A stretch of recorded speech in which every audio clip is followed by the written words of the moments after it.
Le CF Montréal va rentrer à la maison ce week-end. Ça va faire du bien. Ça va faire du bien à cette équipe-là, ça va faire du bien aux joueurs, ça va faire du bien également, je pense, aux partisans qui ont hâte, malgré la situation dans laquelle le club se trouve présentement. Je pense que les gens ont hâte de retrouver leur CF Montréal. J'espère que le retour des blessures vont faire grand bien à cette formation-là que j'ai critiquée suite au match face au Crew de Columbus. J'ai critiqué l'équipe. Pourquoi? Je vais aller un petit peu plus en détail dans l'analyse aujourd'hui de cette formation-là. C'est que le point que je voulais soulever, c'est que le Crew de Columbus, en réception du CF Montréal samedi dernier, était un club prenable. Le CF Montréal a aligné sa formation, je vous dirais son schéma dans la nouvelle transition qu'on a fait du côté de Marco Donadel depuis son arrivée en poste. On a fait une transition dans une défensive à 4 et on sent l'équipe se porter beaucoup mieux si on éclipse, bien sûr, la contre-performance, on va se le dire, là, de Joel Waterman pour cette rencontre-là. Lui qui aura un temps d'adaptation avant de bien se retrouver au sein de la défensive à 4. Mais le point aujourd'hui n'est pas de savoir si Waterman a joué un bon match ou pas.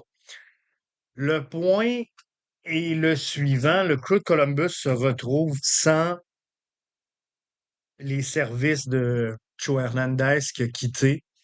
Le Crew de Columbus se retrouve également sans l'appui de Ramirez, qui est une force quand même offensive qui était intéressante pour le Crew de Columbus. On remplace ça par Jason Russell-Rowe.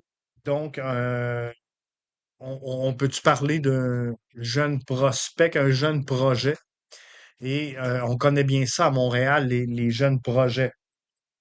Donc, euh, s- ajouté à ces départs-là, vous me direz, Jeff, le Crew de Columbus a quand même dans son alignement Rossi et vous avez parfaitement raison. Notre Rossi à nous, Sévrioni, il a joué un total de 0 minutes cette saison. Donc là-dessus, avantage au Crew, je vous l'accorde. Par contre, Nagby était absent, Rudy Camacho était absent et pour moi, ce sont deux joueurs importants sur deux lignes très importantes dans le système de Wilfred Nancy.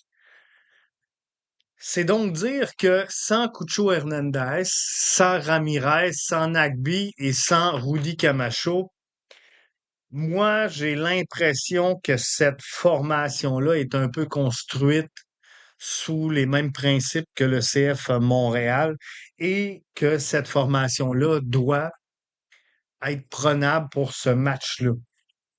Donc, le CF Montréal doit à tout le moins sortir de Columbus avec un point pour cette rencontre-là.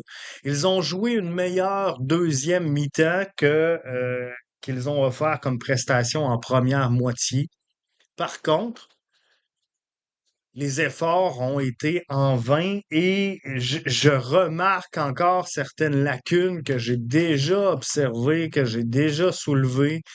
Tu sais, Prince Owuzu, malheureusement, on est obligé d'admettre collectivement que présentement, ça le fait pas.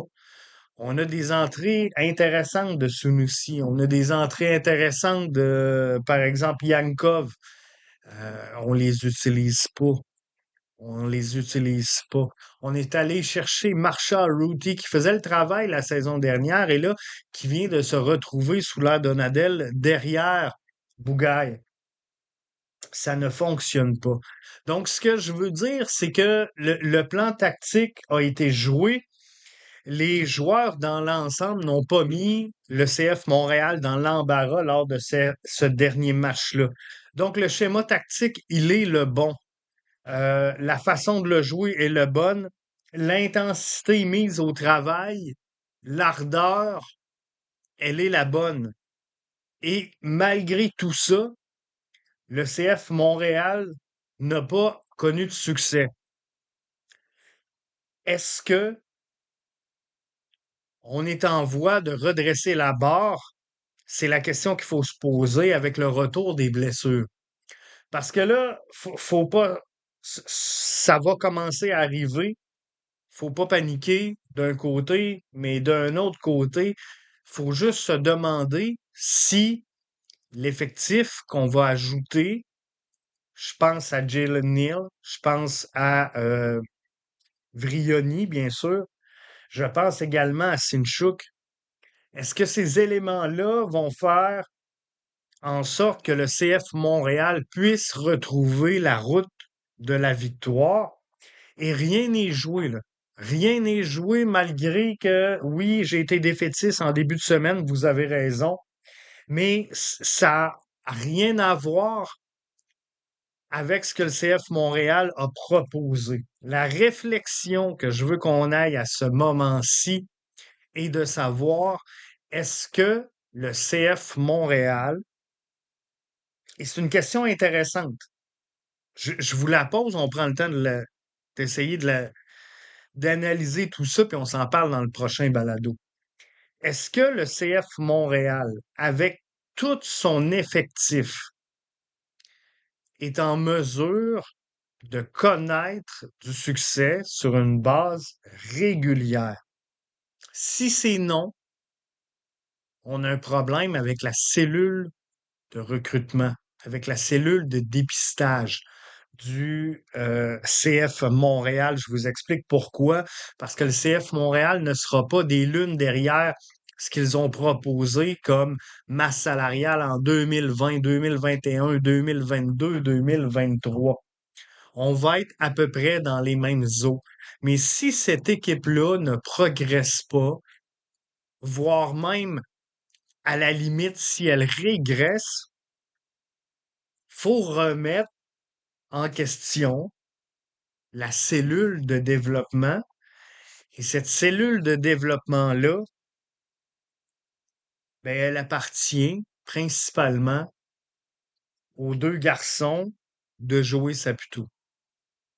L'autre question qu'il faut se poser, qui est intéressante également, est-ce que Joey Saputo, propriétaire de cette formation-là, va laisser ses deux enfants crouler avec le CF Montréal? Et ça va être intéressant de suivre ce dossier-là. Est-ce que Joey Saputo va être là pour offrir du support à ces garçons à leur première année? Je dis pas que le CF Montréal connaît un creux après trois, quatre bonnes saisons consécutives. Là, tu dis, OK, on laisse aller les choses, ça va se replacer. La réalité, c'est qu'on met en place une cellule de recrutement qui n'a pas fait ses preuves, avec des gens à l'intérieur de cette cellule-là qui n'ont pas nécessairement fait leurs preuves à venir jusqu'à maintenant. Et force est d'admettre qu'après 7 matchs, c'est pas ce qu'on voulait. Par contre, on peut demeurer sur le projet.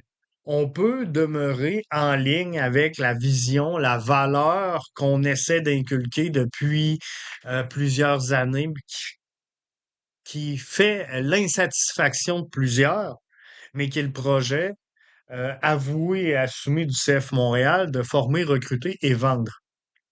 Donc, j'en suis pas là. Moi, j'ai pas de problème avec ça. Mais est-ce qu'on peut investir dans ce cas-là sur des prospects intéressants? Est-ce qu'on peut racheter des contrats de joueurs qui ne figurent pas dans les plans de l'organisation présentement et qui donneraient une latitude à cette formation-là pour vraiment s'enligner à 100% sur le plan qui est de recruter, former, vendre, mais d'avoir peut-être quelques correctifs. Je vous donne un exemple. Si on est pour ne pas faire jouer Opoku, si on est pour ne pas faire jouer Sunusi Ibrahim, si on est pour ne pas faire jouer Yankov, pourquoi ne pas tout simplement racheter ces contrats-là? Et là, je comprends, vous allez me dire, Jeff, c'est un par année. Vous avez entièrement raison.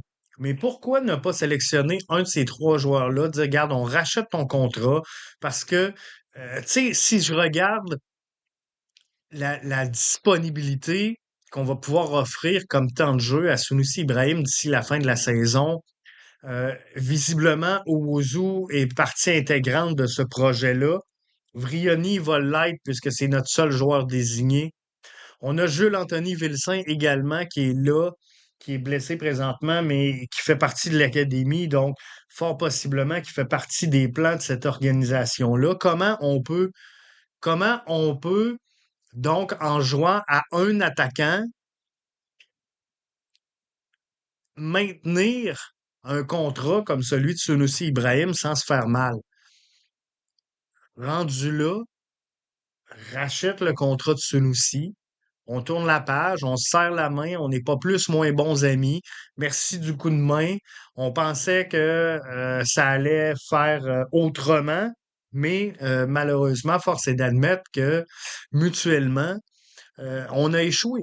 Donc, et on réenligne sur un projet qui va pouvoir aider le CF Montréal, même s'il demeure dans son optique.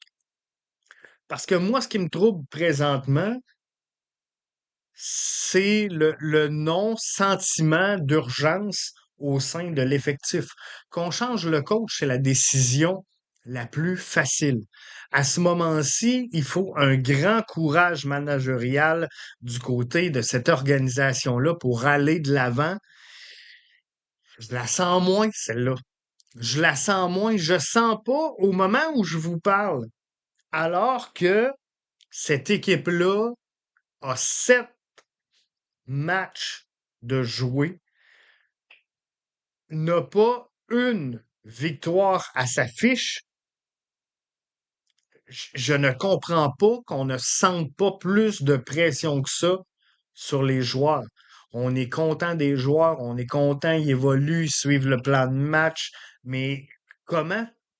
Comment on peut être satisfait avec la fiche actuelle de cette organisation-là, des résultats obtenus? Et moi, je pense, comme je le pensais au début de l'année, que le CF Montréal peut être beaucoup meilleur que ça. C'est sûr qu'il y a les blessés. Ça, on ne peut pas changer la donne. C'est sûr que le retour des blessés va faire grand bien à cette formation-là. Et moi, ce que je vous avais dit au début de la saison, puis je m'en cache pas et je l'assume. Je vous ai dit, le CF Montréal va finir 5e dans l'association de l'Est et on s'est gardé une marge de manœuvre intéressante pour confirmer cette 5e place-là au mercato d'été. Mais là, le problème, c'est que l'enlignement qu'on prend, et au moment où je vous ai fait toutes mes prédictions, j'avais pas idée qu'il y aurait autant de blessés aussi longtemps. On savait qu'il y avait des joueurs blessés, mais j'aurais jamais été capable au premier match de la saison de vous dire que ces gars-là joueraient pas avant d'avoir passé 20%, 25% de la saison, comprenez-vous? Donc ça vient jouer un petit peu. Les blessés ont joué dans le résultat, c'est sûr, c'est certain. Et moi, ce que je vous avais dit, c'est, garde, on va regarder l'ensemble parce qu'on a fait beaucoup de changements chez le CF Montréal. La réalité, c'est que le noyau a pas tant changé, donc on va se replacer rapidement. Mais là, c'est pas ça qui s'est passé. On a tout changé la patente, on a tout revu les affaires. Et la réalité, c'est qu'on n'est pas capable d'avoir la constance qu'on avait à la fin de la saison 2024. Et moi, ce que j'entrevoyais, c'était une constance dans l'alignement sur le terrain, alors une progression de l'effectif, parce que les ajouts qu'on avait faits étaient plus intéressants, selon moi, que ce qu'on avait la saison dernière. Donc, une équipe avec plus de profondeur que la saison dernière, on pouvait juste être mieux. Mais c'est pas ça. Et là, je me suis dit, le CF Montréal, c'est garder une marge de manœuvre. C'est garder une marge de manœuvre. Donc, en juillet, on va être bon pour dire, OK, là, pour atteindre notre top 5, il nous manque tel élément, on va l'ajouter, ça va bien aller. Mais là, présentement, force est d'admettre que on va se battre pour une place en série si ça continue comme ça. Parce que là, oui, il va y avoir, bien sûr, les matchs à la maison, le retour des blessés. Oui, l'équipe va aller mieux. Mais si on se comporte pas mieux dans contre des effectifs où l'effectif se compare, ben, on va être dans le trou. Donc, ça va être ça qui va être intéressant d'observer. Est-ce que là, on a la bonne tactique? Les joueurs sont engagés, tout va bien, il n'y a pas de pression sur les joueurs, on le sent. Donc, il n'y a plus de pression sur l'entraîneur-chef parce que là, on l'a liquidé, on ne peut pas en liquider un autre. Donc, est-ce qu'on va laisser la direction sportive aller dans cette direction-là? C'est ça qui va être intéressant d'observer. Est-ce qu'on devrait ajouter de l'expérience, pas juste sur le terrain, mais au niveau de la cellule sportive du CF Montréal? D'avoir un directeur sportif qui est capable, qui comprend la game en MLS, d'avoir un entraîneur-chef, puis là, on le changera pas, on vient de le mettre, mais d'avoir un entraîneur-chef qui a des réalisations. Euh, tout ça fait en sorte, et on le voit avec Wilfrid Nancy, mais tout ça fait en sorte que des fois, tu peux faire beaucoup avec peu. Le CF Montréal, présentement, doit faire beaucoup avec peu. Hey, avant de vous laisser aller, je vous rappelle qu'on est toujours en recrutement de membres 650. Donc, si vous voulez devenir membre 650, visitez le bbnsoccer.com. Ce soir, c'est le podcast pour justement les membres BBN. On va avoir bien sûr la version audio du podcast BBN. On va avoir également MLS 24/7 qui seront rendus en ligne ce soir. On embarque également pour CPL Extra. Première semaine d'activité est faite en CPL. On a eu des belles choses pour vrai. On a eu des bons matchs. J'en ai suivi quelques-uns. Alors, c'était vraiment intéressant.